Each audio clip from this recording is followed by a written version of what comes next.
पौराणिक काल के रोचक किस्से यूं तो पढ़ने में कहानी जैसे लगते हैं, लेकिन ये हम सबको कुछ न कुछ सबक जरूर देकर जाते हैं।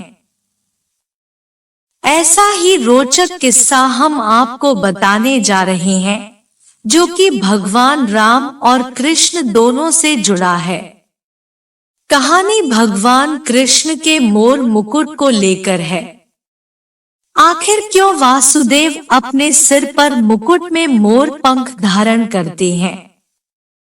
इसका संबंध उनके पिछले अवतार भगवान राम से है। वनवास के दौरान माता सीता जी को पानी की प्यास लगी, तभी प्रभु श्री राम जी ने चारों ओर देखा तो उनको दूर दूर तक जंगल ही जंगल दिख रहा था। कुदरत से प्रार्थना करी है, जंगल राज आसपास जहाँ कहीं पानी हो, कृपया वहाँ जाने का मार्ग सुझाइए। तभी वहां एक मयूर ने आकर श्री राम जी से कहा कि आगे थोड़ी दूर पर एक जलाशय है, चलिए मैं आपका मार्ग पथ प्रदर्शक बनता हूँ।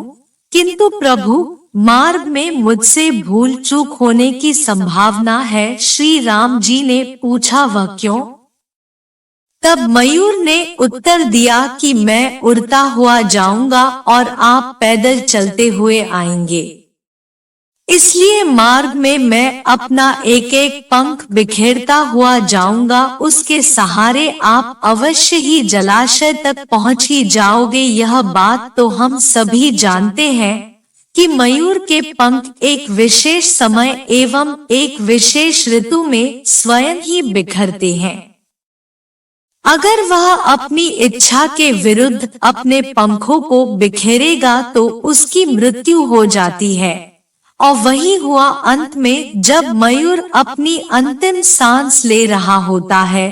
उसने कहा कि वह कितना भाग्यशाली है कि जो जगत की प्यास बुझाते हैं, ऐसे प्रभु की प्यास बुझाने का उसे सौभाग्य प्राप्त हुआ। मेरा जीवन धन्य हो गया, अब मेरी कोई भी इच्छा शेष नहीं रही। तभी भगवान श्री राम ने मयूर से कहा कि मेरे लिए तुमने जो मयूर पंख बिखेरकर मुझ पर जो ऋणानुबंध चढ़ाया है, मैं उस ऋण को अगले जन्म में जरूर चुकाऊंगा। अपने सर पर आपको चढ़ाकर तत्पश्चात अगले जन्म श्री कृष्णावतार में भगवान ने अपने माथे पर मयूर पंख को धारण कर वचनानुसार उस मयूर का ऋण उतारा था। तात्पर्य यही है कि अगर भगवान को ऋण उतारने के लिए पुनः जन्म लेना पड़ता है, फिर हम तो मानव हैं, न जाने हम तो कितने ही ऋणानुबंध से बंधे हैं।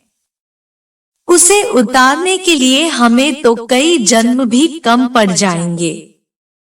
कान्हा का मोरपंख पहनना केवल प्रेम या उसके प्रति लगाव ही नहीं है, बल्कि इसके जरिए भगवान ने कई संदेश भी दिए। कान्हा के पास मोरपंख होना राधा से उनके अटूट प्रेम की निशानी है। मान्यताओं के अनुसार एक बार कृष्ण की बांसुरी पर राधा नृत्य कर रही थी, तभी उनके साथ महल में मोर भी नाचने लगे। इस दौरान एक मोर का पंख नीचे गिर गया, तब श्री कृष्ण ने इसे अपने माथे पर सजा लिया। मोरपंख को उन्होंने राधा के प्रेम के प्रतीक के रूप में माना। मोर और सांप की दुश्मनी है, यही वजह है कि कालसर्प योग में मोरपंख को साथ रखने की सलाह दी जाती है। मान्यता है कि श्री कृष्ण पर भी कालसर्प योग था।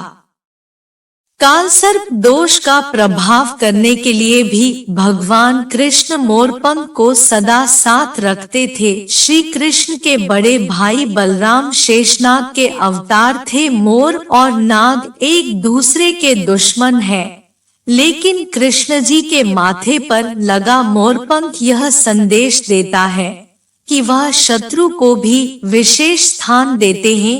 अगर वीडियो पसंद आई हो तो लाइक, शेयर और सब्सक्राइब करें।